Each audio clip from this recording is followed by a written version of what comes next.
Welcome to the Endurance Horse Podcast, where endurance riders from all across the globe gather, sharing their stories, goals, and progress as they train for and compete in endurance events at every level. So kick off your shoes, pull up a chair, and listen as we gather around the virtual campfire and listen to friends from across the world. We're talking with Heather and Jeremy Reynolds of Reynolds Racing. Hi guys, how you doing? Doing great. Yeah, doing awesome. So Jeremy, I don't think I've ever had you on here. So we have had Heather, so we got to hear her story on how she got into horses. And I know it's an overly simplistic question, but how did you get into horses, Jeremy? Early age, I did have an affinity for horses. I remember, I believe I was 7 or 8 years old, and my father was remodeling a house, and they had horses, and I was just enamored by them. I was doing everything that I was told not to do just so I could get close to them. When I moved to Lake Tahoe as a teenager, and I was on the ski hill, actually. I ran into this young boy that I knew I went to school with, but I didn't really know him. Anyway, we skied all day, and he said, "What are you doing tonight?" And it was during our Christmas break. And I said, "Nothing." He said, "You want to come and help with the sleigh rides out in North Star?" I said, "Absolutely." So I was, from that moment on, between him, this gentleman was named Marcus Cardellari, and his mother, Terry Kaufman. They taught me the majority of what I know from a training standpoint and just being around and being safe around horses and learning to read them.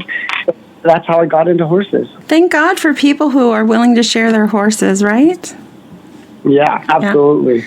So how did you find out about endurance riding? Actually, I credit that to my brother. I was in college. I followed him to college. I originally did not go to school, and I tried to follow my jumping passion, and that didn't really pan out. So then I went to college to play baseball and followed my brother down to Southern California, junior college in Ridgecrest, California, called Saracoso Community College. And he said, "Hey, there's this lady that has these Arabians. They're called. They do the sport called endurance, and she needs someone that can ride and start these young horses for her." And I met Jackie Baumgartner and started my career with her. Nice. So, what is it about? You said jumping didn't pan out, but what is it about endurance that made endurance pan out for you? I just like to be physical and super competitive. And my wife, when I met Heather, she was just a few months shy of winning her first Pan American Games. So I got to jump in like full at the highest level, just full go. And I just loved it and thrived with it. And it just made it a different challenge that I could utilize my body because there was a lot more slightly heavier riders. Not that I'm a heavy person, but compared to a lot of my competitors, I am a heavy person. Mm-hmm. So I was able to utilize my body as a runner and being athletic, being able to leap on and leap off, and it kind of fit. How did you two meet? We met at my second endurance ride, a 5-day race named Fort Shelbourne out in Nevada. One of the XP rides. Mm-hmm. Yeah, and it was my first and only ride that I completed on 5 days on one horse. And he was riding Dianthi, so not a shabby horse. Yeah, so Hall of Fame horse lent to me by Jackie Baumgartner, and that's where I met Heather. And we started dating a week later. Mm-hmm. Yeah. And then we got married a year later to the day. Oh, wow. That is cool. How long have you been married? 21 years. So my husband... We're laughing. We missed our anniversary. We made a big to-do about our 20th. And then this year we literally went on with our normal day. I headed out shoeing. And his brother texted us happy anniversary. Like, what's Kim even talking about? Look at the date. I'm like, oh my God. So I ended up did one doing for a client, and then I just I canceled the rest of my day and rescheduled. Yeah, exactly. Yeah. So how did you two go about deciding to build endurance as a business? Originally, it started out, we were people we looked up to were selling horses overseas, and so we didn't know what that entailed, but we thought, hey, they're getting really good money. These are successful people. We're going to follow that kind of business plan. And then as things changed and ethics change and maybe well-being of animals, we changed our business plan. So now we do coaching and leasing, and clinics, and we keep our own. And we've been doing that since 2014, I believe, is the last time we sold a horse that was for profit, as opposed to, well, if we pass along a horse down the road, it just doesn't meet our criteria of what we would like. Yeah, personally, and we'll keep one for years longer than we should, just giving it that shot. Yeah, that's kind of how we've changed our business plan. We train for others, and then we train our extras for others to ride. So that's kind of how we... And then we give clinics in the winter where people come to our farm in Florida, and we give 3-day clinics. That's a lot of fun. Yeah. We start young horses, but we won't only do it in Florida. Mm-hmm. Tell me what a 3-day clinic looks like. It's a Friday, Saturday, Sunday, and basically we go over everything needed. And depending on the level of the person, we'll go over into great detail or whatever level that person can handle, because there's a lot of detail to go over. Yeah. But everything from selecting the horse, nutrition, training, shoeing, picking out a reschedule, strategies, it goes over everything. And we're really passionate about electrolytes and stuff like that. So we go over the whole gamut, and we encourage people to take notes. And we feel every time we do a clinic, we gain new friends. So these are clinics where people audit, teach. It's a lot of hands-on riding, and they ride our own horses. We set it up that way just because we know and are familiar with what our horses are capable of. So if someone were to bring an outside horse, we just don't do it because it can introduce a sickness to our herd. Maybe their horse is a maniac, and they get done. The whole clinic is on hold because we're helping that person get, medical attention or who knows what. So it's just more straightforward and more consistent if we just use our own horses. So they fly in or drive to our house, ride our horses for 3 days. Yeah, this way we can also show them how our riding style fits and how our horses behave because of it, instead of, getting into arguments or semantics about arena's better at this and collection and this. Instead, we just say, okay, this is how our endurance horses carry themselves, and this is how we create these quiet animals. And some of our horses come from the racetrack. Some of them we've bred. So it kind of gives the gamut of, and they understand that, okay, they all behave the same, and they're pretty dang quiet, and they go down the trail as they should.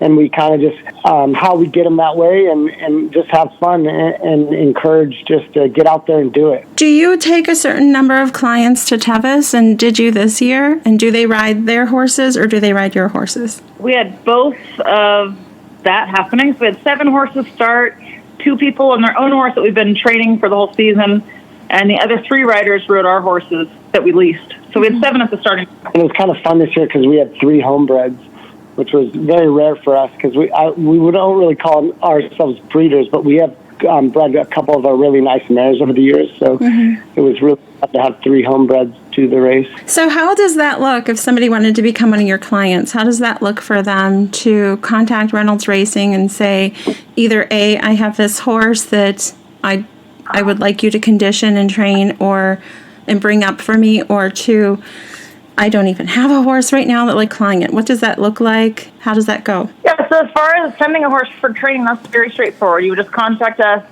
either on the reynoldsracing.us or contacting me on Facebook. And if we still have a spot open, then by all means, the horse can absolutely come. We do tend to fill up quickly on that aspect. And then as far as your other question, this winter we're actually offering a new service where we're going to have several of our personal horses for lease for the winter.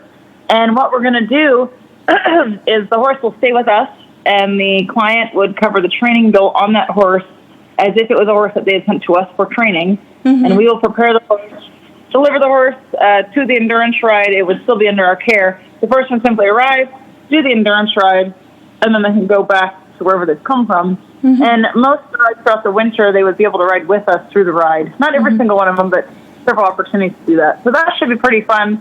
We've had great interest in that, so that's something we're going to be offering. Yeah. So Heather, I am curious about Super Sonic Zell because that is my grandmother's maiden name is Zell, and I have a couple friends who have.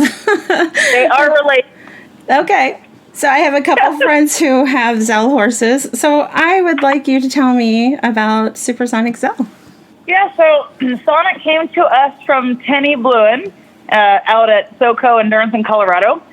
And she puts on the Spanish Peak rides, and many other really awesome fun rides that are super scenic. If you haven't gotten out there, go do it. Mm-hmm. Anyhow, I got the horse and was hoping I'd absolutely fall in love with it, but she sent him for training.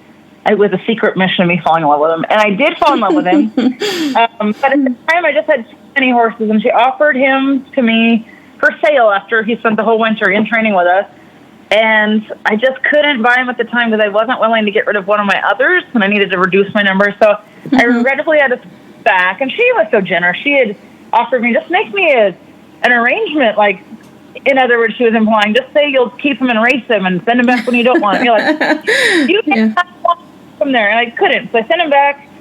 And about 3 weeks later, we met a client that we started working for who purchased, we said this would be the perfect horse shoes. So he purchased them, so we still had them in training.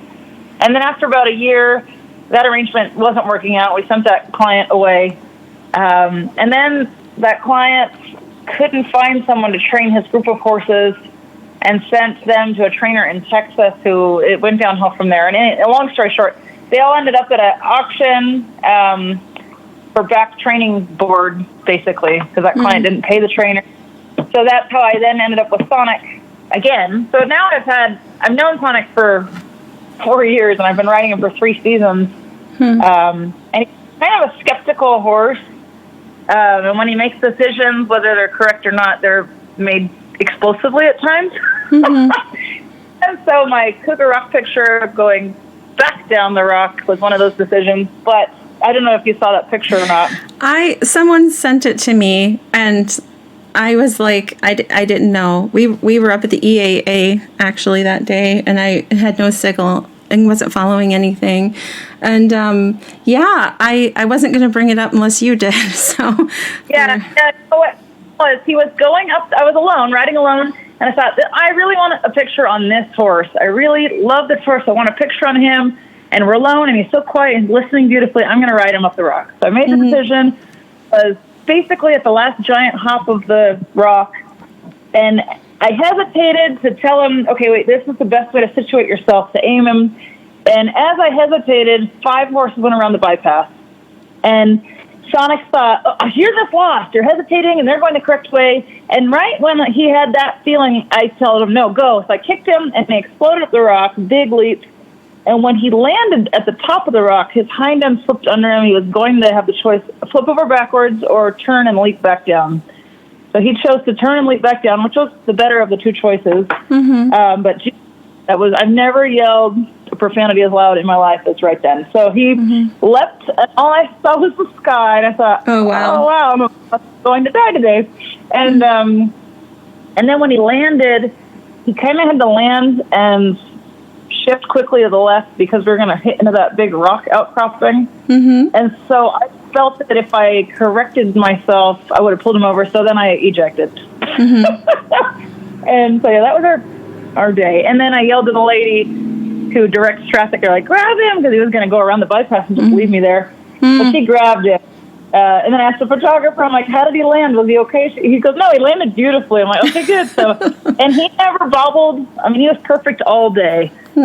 So, well, that was really... He's named after Sonic, right? Sonic the Hedgehog, kind of. So, I mean, maybe he's... No, he's named after a sonic boom. A sonic boom? And the thing on his forehead kind of looks like an explosion, and that's how they named it.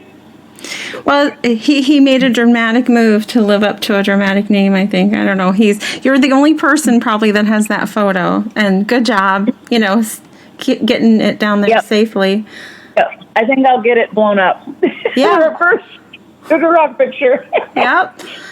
Yeah, we did it both ways. Has anybody, probably not many horses have done that both ways. So, Jeremy, I had a couple people tag me and message me to have you on here because they just have to know what inspired you to ride completely without a headstall. I don't know. I've kind of been toying with the idea for like a year, just been thinking about she's so reasonable and so in tune with me. It's not, I don't say that. I'm like the secret, horse whisperer, just community, but for some reason Treasure and I just click, and I always felt different things with her, and I would always like, okay, I see how you're taking this communication, and then I would go lighter and lighter and lighter with it, And I just said, well, I know one person that has done Cougar Rock or has done Tevis with a net rope, and she's kind of a very gifted, Tracy Falcone. And I'm like, but she didn't go up front and win. So let me see if I can just take it to that next level. And I just trusted her. And, it was, she's so light, and I literally can pick up my finger and tilt her nose, and I switch leads when I have her in the rope halter. And I can do that at any speed and anywhere. Horses could be bouncing off of her, and she just goes, okay, what do you want? What speed do you want? She'll kind of turn her ear and whatever. So I knew I'd have the control and being able to stop and pace and stuff like that. And then the turning, she neck reins, she's really good at it. And so it is truly just suggestion as opposed to control. And so I just had this, I just wanted to try it. So I've been trying it with groups of energetic horses and her on a fresh day where she's not bogged down with training. And that was her first race attempting that too, by the way. Yeah, I trained it the last 2 months maybe, and just decided I think I can do it, and why not do it now? So. Yeah. And he did have an emergency rope halter and a saddlebag in case that morning she said, I'm not going to listen to you. Emergency, he had to tie her up more and help someone. He was ready to do that too. This was her 5th completion, so did she earn that special extra award there this year? She did, and it's a little coin, and I know she's on now a perpetual trophy as well, but the coin is actually her 10 times removed relative. Oh, wow. And now drinking out of the Wendell Roby's water bottle, canteen actually. There's a pretty famous picture of that, and it's on the coin. Yeah. So last year, I think this ties in pretty well to the bridle list, because I like to talk about training things too. Last year when Heather and I talked, we talked about the importance of training a horse to have good self-carriage. And a lot of people were asking me, to ask you about the bit list, and they were really in awe of that. Just to give us an overall picture, you're not riding her head stallless always. This was something you were aiming at to do for this event. Sure. I grew up doing a lot of lessons, and I was a jumper. And now I'm actually starting to pick up jumping again. And I know how collection and proper building through the top line, and it works. But for endurance horses, Heather and I have had a totally different theory on that. And we dealt with so many race horses, and I've seen upside down necks with horses that are forced into a carriage.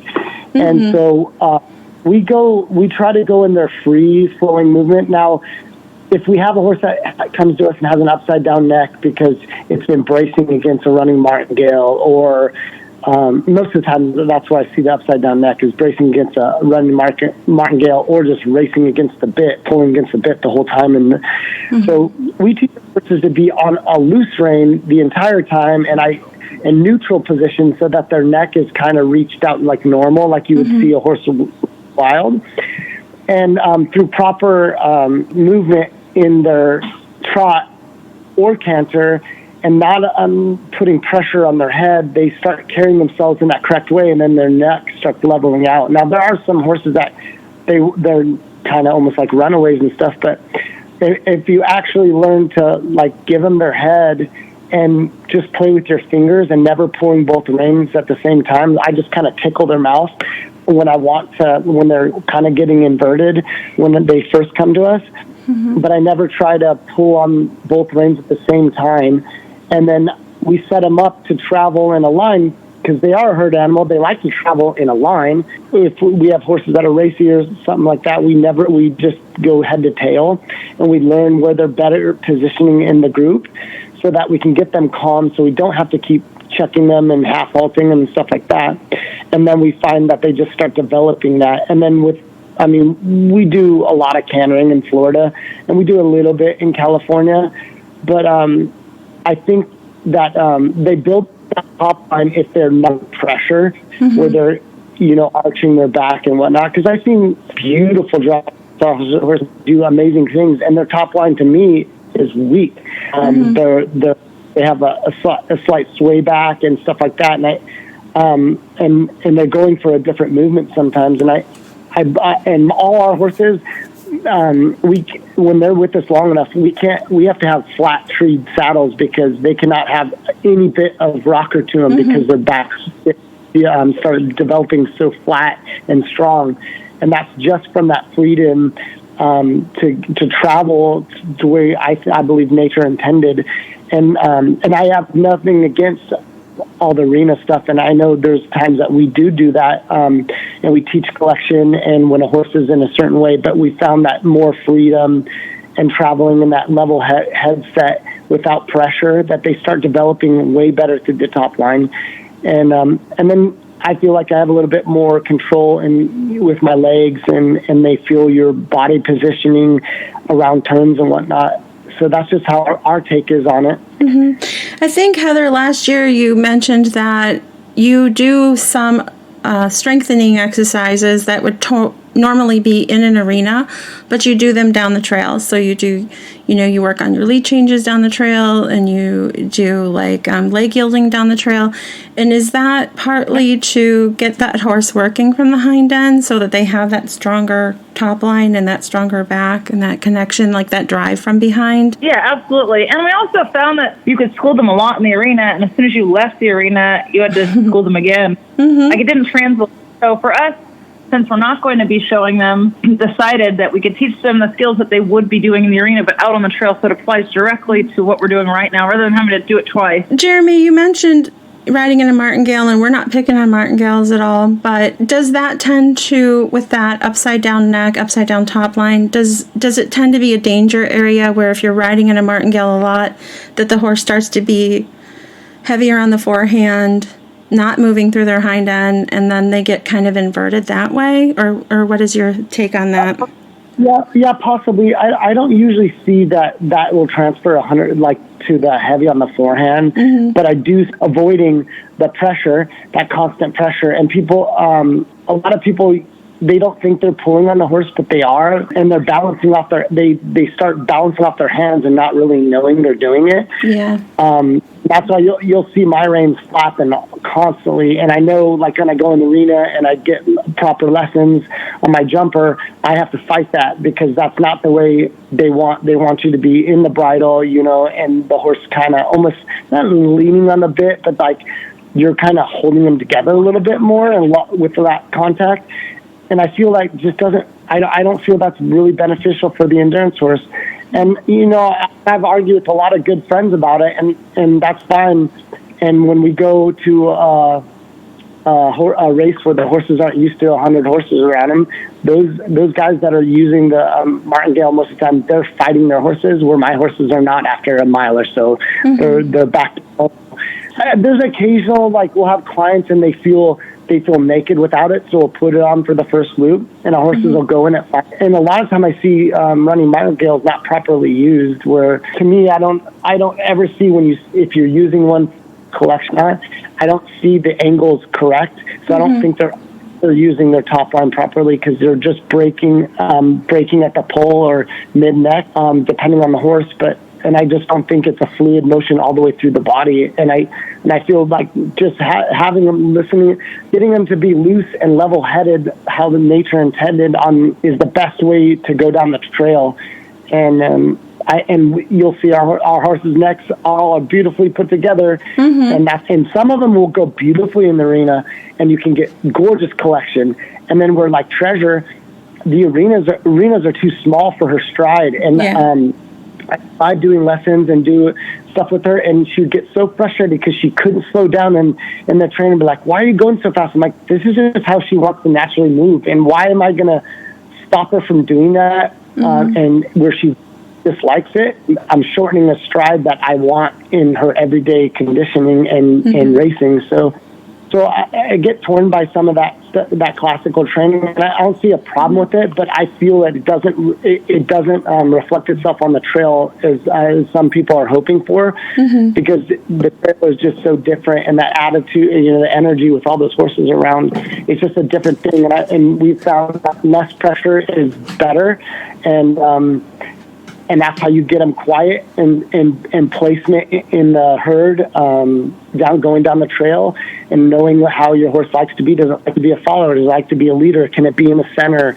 Most of them don't like horses next to them. That's when they get excited, because you're trying to start a kind of a race between them, because they're all competitive. But if you just go head to tail down the trail, they get really quiet, and the less pressure you put on them, the more quiet they get.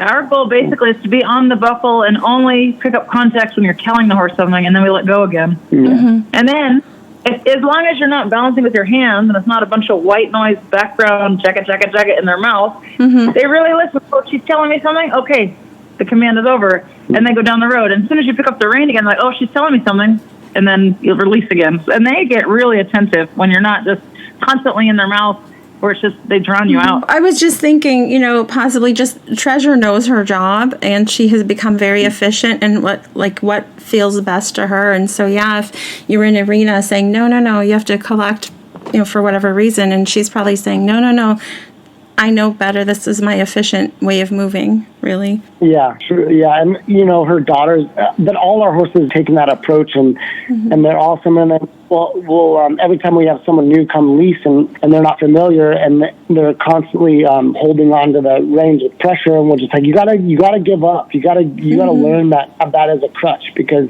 they'll behave way better and they'll stop throwing their head if you just give them their mouth. And just remember how your body positioning is and placement of the horse in the string as opposed to side by side down the trail. But and most of our trails, out west, you have no option for that anyway. So why do it in training? And in endurance in general, most of the time